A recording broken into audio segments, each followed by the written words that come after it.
Assalamualaikum warahmatullahi wabarakatuh. Alhamdulillah, puji syukur kita panjatkan kehadirat Allah Subhanahu wa Ta'ala. Pada kesempatan kali ini kita jumpa lagi, dan sekarang kita akan melanjutkan dari bab 3 ya. Jadi kalau bab pertama kemarin kita sudah memahami tentang kenapa kita harus menggunakan petualangan Maharaja ya, kemudian yang kedua kenapa juga kita harus meninggalkan metode lama ya yang selama ini kita gunakan, karena ada banyak masalah, banyak problem yang kalau kita mempertahankan dengan metode lama. Dan kali ini kita akan melanjutkan ada beberapa step di bab 3, yaitu bagaimana cara kerja metode petualangan Maharaja sehingga dia bisa begitu efektif di dalam menemani anak belajar. Yuk kita segera aja ya. Metode petualangan Maharaja bikin anak pintar membaca tanpa belajar membaca. Kok bisa? Pintar baca tanpa belajar membaca, emang bisa ya. Ini yang kita tawarkan kepada teman-teman adalah nggak pakai duduk lama, nggak pakai modul, dan nggak pakai stres ya, 100% main. Gimana kok bisa seperti itu ya? Emang bisa, jawabnya bisa ya. Sudah banyak yang membuktikannya. Yuk, ini buktinya. Kita perhatikan. Ini ada testimoni ya. Terima kasih Ayah Hedi. Sejak minggu ketiga bulan September kami sudah praktek petualangan Maharaja. Sungguh hasilnya alhamdulillah, anak baru tahun depan SD tapi sudah hobi membaca buku. Ini kiriman video dari testimoni ya. Ini Kalimantan Timur ya. Aku miau miau. Coba diperhatikan gestur dari anak ini ya. Kelihatan sekali menikmati membaca. Sedang belajar menggambar.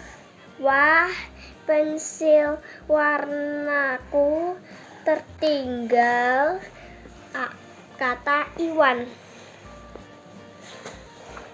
Sali, boleh pinjam pensil warnanya? Tanya Iwan. Nggak boleh, jawab Sali. Ekspresi di dalam membaca pun udah dapet kayak gitu. Keren ya, asik ya. Oke, kita lanjutkan ke yang berikutnya. Ini videonya diambil dengan kamera yang tidak terlalu bagus, tetapi kita bisa ngedapetin inti dari pesan yang disampaikan. Apakah ilmu pengetahuan alam? Perhatikan juga gesturnya, santai banget membacanya, kakinya diangkat, kemudian sambil pegang permen ya. Berjalan di atas air. Mengapa tetesan air berbentuk bulat? Mengapa sabun menghasilkan gelembung? Mengapa benih? Asik ya, anak itu seperti begitu menikmati apa yang dibaca. Apakah ilmu Bukti berikutnya nih ya, seru banget. Pagi ini main Maharaja sama anak, belajar sambil bermain tanpa paksaan, tanpa duduk tenang, asik kayak. Dan ini adalah anak usia 3 tahun ya. Bukti berikutnya nih, kegiatan TK Cendrawasih pagi ini ayah. Ini dalam waktu 4 hari sudah banyak yang bisa susun kata. 4 hari teman-teman. Nggak kepikiran kan, kenapa kok bisa ya 4 hari ya. Ada yang bisa jadi kalimat ya, Ini videonya di bab 1 sudah di-share. Silakan kalau yang belum lihat bisa disimak ya di bab 1 ya, silakan dibuka. Ini dari Bunda Sofi Udianto, orang Surabaya kalau nggak salah ya. Alhamdulillah dengan metode petualangan Maharaja, anak-anak jadi semangat dan antusias sekali. Ini seluruh Indonesia itu udah banyak ya, udah banyak ya. Sangat beruntung buat teman-teman yang sudah mempelajarinya dan sekarang mungkin baru pertama kali memperhatikan ini. Mudah-mudahan ini jadi jalan baik untuk perkembangan putra-putri kita ya. Ada bukti lagi, ini pembelajaran Maharaja bagi anak yang masih belum bisa baca, bahkan cenderung gak ada suaranya sama sekali. Begitu diperkenalkan metode Maharaja, mereka antusias dan alhamdulillah suara mereka jadi lantang. Ini kadang-kadang tuh ayah walaupun sebagai penemunya itu suka terkaget-kaget dengan testimoni, karena banyak hal yang kadang-kadang tidak sesuai dengan nggak kepikiran gitu maksudnya ya. Luar biasa. Masih ada nggak buktinya? Masih ada. Amazing nih, sehari langsung praktek, anak langsung bisa baca. Saya mau cerita apa ini? Ini testimoni ya. Kalau testimoni itu kan berarti prakteknya dari teman-teman yang sudah mencoba. Sehari bisa baca itu kok bisa ya? Kadang-kadang saya sampai hari ini tuh suka terkaget-kaget. Tapi ini menunjukkan bahwa kalau kita menggunakan pola yang benar, ya, pola yang tepat sesuai dengan tahapan perkembangan otak anak, itu tidak ada yang tidak mungkin. Ya, luar biasa ayah, anak sangat senang, nggak mau istirahat, nggak mau pulang. Belajar yang bikin anak betah belajar itu kan luar biasa ya. Yuk lanjutnya ada nggak? Nah, kok kayaknya gampang ya? Gimana caranya? Ya, semua ada pola suksesnya teman-teman. Kalau teman-teman bersedia untuk menggunakan pola sukses ini, belajar itu begitu menyenangkan. Belajar itu seperti kemarin waktu di Facebook live streaming, saya menyampaikan belajar itu kayak makan martabak gitu loh ya.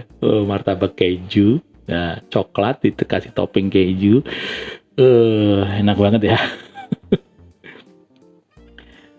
Asal kita mau berubah, ya, kita harus berubah dari apa yang sudah kita lakukan kemarin-kemarin, ya. Kita harus ganti pola, gitu ya.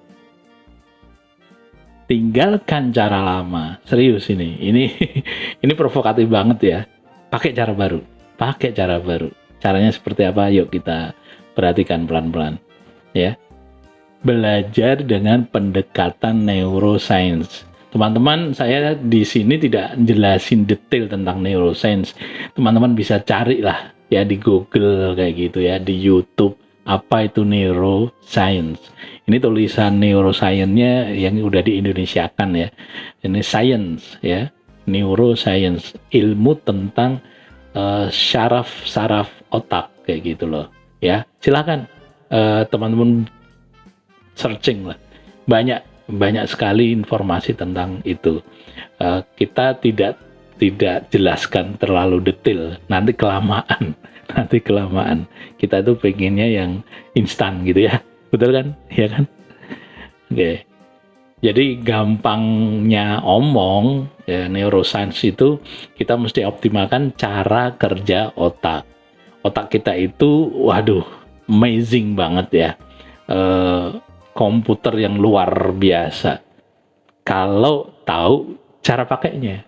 Ibarat kita naik motor atau kita punya motor, tapi kalau kita nggak tahu cara pakainya, ya motor itu akan memberatkan kerja kita. Misalkan contohnya nggak tahu cara ngidupinnya, ya bawa motor dituntun, itu kan memberatkan. Tapi kalau kita tahu caranya, maka motor itu akan memudahkan kita untuk bertransportasi kayak gitu. Sama, otak juga kayak gitu teman-teman. Kalau kita tahu cara menggunakan otak, maka kita akan lebih mudah mengerjakan apapun gitu. Termasuk sekedar belajar membaca. Belajar membaca itu ayah bilang sekedar gitu. Kenapa? Karena kalau kita tahu caranya, dan sebetulnya anak-anak itu udah pada tahu caranya, itu udah tahu ya. Kita aja orang tua yang nggak tahu caranya, sehingga yang harusnya cepet jadi lambat. Kasihan deh. Nah, emang dulu kalau belajar nggak pakai otak. Pakai sih. Tapi dengan cara yang nggak tepat. Itu problemnya. Kita pakai otak, tapi kita nggak pakai dengan secara optimal. Ya, otak itu ada katupnya. Ada tutup, misalkan ini gelas, ini ada tutupnya. Gitu. Guru dan ortu mesti paham kapan katup itu terbuka dan kapan katup itu tertutup. Ya, kalau kita nggak paham, itu bisa jadi malah kebalik. Waktu mau dipakai, katupnya ditutup. Jadi kita akan kesulitan. Selama ini, nah ini kebanyakan loh ya. Kebanyakan itu mayoritas. Ya, kita malah menutup katup otak saat mulai belajar. Buktinya, ciri paling gampang, suruh baca ngantuk, ya. Teman-teman kalau nggak bisa tidur, terus baca buku, jadinya ngantuk. Nah itu ciri otaknya tertutup katupnya, kayak gitu, ya. Itu ciri paling gampang, ya. Pengajian, ustadznya membuka Assalamualaikum warahmatullahi wabarakatuh. Kita ngantuk, kayak gitu. Kenapa? Karena otaknya tertutup katupnya.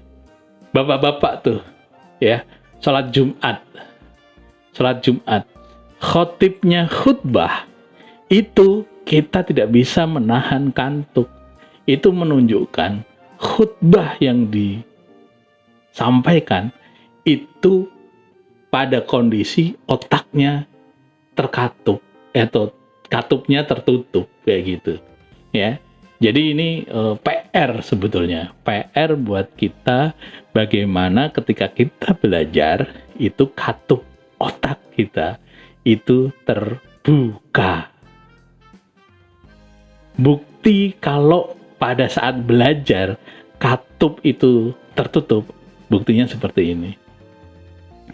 Kita itu berpusat pada modul berjilid-jilid. Pada saat belajar, kita itu ngandelin sama modul, bukan pada rasa ingin tahu anak. Anak itu dipaksa untuk ngikutin isi modul. Padahal modul itu tidak menarik, tipis, mudah sobek, monokrom. Ya, anak itu nggak suka dengan kondisi itu, tapi kita paksa anak untuk fokus ke situ. Ya, itu akhirnya menjadi konflik, ya, friksi yang besar. Dan kita pun sebetulnya nggak terlalu suka dengan modul yang kita ajarkan ke anak-anak. Betul nggak sih? Nah, coba ada nggak yang terlalu suka dengan modul yang kita tawarkan ke anak-anak? Itu ibarat makan, kita tuh ngasih sayur bening yang adem gitu ya kepada anak. Anak nggak suka sayur. Kenapa? Karena sayur itu disajikan dengan tidak menarik, ya. Tapi kalau mungkin disajikan dengan tampilan yang menarik, sayurnya nggak cuma hijau aja, ada yang ungu, ada yang kuning, ada terus dibentuk macam-macam. setidaknya itu menjadi tawaran yang lebih menarik dibandingkan dengan sayur yang biasa kita makan. Ya nggak menarik kayak gitu ya, platingnya nggak asik ya, terus cara nyajiinnya juga nggak asik. Itu sama, modul yang berjilid-jilid itu membuat anak bosan ya. Terus duduk berhadapan-hadapan. Iya, kita itu kalau ngajar kayak gitu kan, ya nggak sih? Bu guru berhadapan dengan murid kayak gitu, dan murid tidak diizinkan bergaya sesuai keinginan mereka, ya. Glosor nggak boleh, ya. Jumpalitan nggak boleh. Jangankan jumpalitan, jalan-jalan aja nggak diizinkan, ya. Bagaimana kita itu mikirnya, bagaimana anak bisa belajar kalau jalan-jalan, gitu nggak? Iya kan? Nah, ini duduk harus berhadapan-hadapan, gitu. Duduk tenang yang lama. Padahal anak usia dini, ini kita ngomong anak usia dini ya, anak usia dini. Anak yang usia dini itu ya masih kecil, masih belia, ya, balita misalkan, ya. Nah, kalau anak usia dini itu ya duduk seperempat atau setengah jam itu udah lama banget. Kecuali mereka sedang asik apa, misalkan asik nge-game atau asik nonton film kartun. Nah, ini nanti akan kita jelaskan bagaimana kenapa dia bisa duduk lama kalau nonton kartun, kalau lagi nge-game, tapi kalau diminta belajar dia sukanya malah jalan-jalan. Ini nanti akan kita terangkan, dan itu akan menjadi power buat kita, ya. Terus ini jelas membuat anak bekerja keras otaknya, mengeja A, B, C, D, dan seterusnya. Ya, selama otak itu digunakan secara keras, ya, anak akan mudah bosan, mudah lelah, kayak gitu. Apalagi nih, mengenalkan yang tidak perlu dikenalkan. Ya, kita itu kenapa membaca itu jadi lama, ya. Belajar membaca itu jadi lama karena salah satunya adalah mengenalkan yang tidak perlu dikenalkan. Apa tuh misalkan contohnya kita mengenalkan huruf apa ya, X misalkan, ya, mengenalkan huruf X. Udah ngomongnya susah, X itu kan susah ya, X gitu. Bagi kita mungkin yang sudah terbiasa no problem, tapi buat anak itu huruf bisa jadi susah, ya, bisa jadi susah. Kemudian contohnya juga susah kayak gitu ya. Benda apa yang diawali dari huruf X misalkan, susah kan kita ngasih contoh. Sekalinya ada contohnya, tulisannya dan bunyinya berbeda. Misalkan apa? Xylophone yang apa, alat musik ketuk gitu ya, itu tulisannya pakai X depannya, tapi membacanya pakai S. Bingung kan anak, iya kan? Tuh. Kemudian kita juga menggunakan monokrom. Karena apa? Murah. Fotokopian ya, tanpa variasi warna kayak gitu. Nah, semua yang di atas yang tadi kita jelaskan itu sukses menutup katup otak anak, sehingga anak menjadi susah diajak belajar, sehingga bu guru mengalami kesulitan meraih perhatiannya anak. Kemudian orang tua jadi uring-uringan. Nah, itu semuanya diakibatkan karena satu hal, yaitu apa? Pada saat belajar, bukannya dibuka katupnya, malah ditutup. Itu problemnya, teman-teman. Ya, hasilnya apa kalau sudah seperti itu? Ya, bosan belajar, pasti, ya kan? Kemudian apalagi? Tertekan. Banyak video-video yang diupload tanpa sadar, baik dari bimbel, baik orang tua, yang menunjukkan anaknya sedang dalam kondisi stres, tertekan. Ya, silahkan di Facebook banyak, di sosial media banyak, di TikTok banyak yang menunjukkan anak itu dalam kondisi tertekan belajar, malah diupload juga ya. Ayah nggak mau share lah, ya silahkan cari sendiri. Tertekan banyak sekali, ya fokusnya akhirnya terpecah, ya. Kenapa ya? Karena kita menggunakan waktu yang terlalu lama. Kemudian miskin konsentrasi, ya. Ya apalagi kalau misalkan membacanya itu bergiliran, yang lainnya udah boleh rame, yang lainnya sedang main-main, anak yang sedang giliran membaca itu akhirnya punya telinga ya, dia mendengar kondisi itu kepada situasi yang nggak nyaman. Temanku boleh main, kenapa aku nggak boleh? Kenapa aku harus konsentrasi? Akhirnya dia pecah konsentrasinya dan dia miskin konsentrasi kayak gitu. Nah, itu karena katup otaknya tertutup. Jadinya lama bisanya, bisa membaca maksudnya, lama kayak gitu. Kenapa? Ya karena itu tadi hambatan-hambatan yang anak-anak temuin. Pas udah bisa baca, malas membaca. Ayo, siapa yang bu gurunya rajin membaca? Siapa yang ortunya rajin membaca? Kalau ternyata ortunya malas membaca, kalau gurunya juga malas membaca, itu tandanya pola belajar Anda itu salah. Coba kesalahan yang Anda lakukan, kemudian Anda wariskan kepada anak-anak, tega kayak gitu. Hah? Itu kan namanya dosa jariah. Dosa yang diwariskan kayak gitu ya. Udah tahu cara kita salah, udah tahu cara kita nggak bener, udah tahu kitanya juga bosan, udah tahu kitanya juga males. Kita pengen anak kita melakukan hal yang sama dengan kita. Ayah ketawa jadinya. Pas udah bisa, nggak paham artinya. Banyak ini.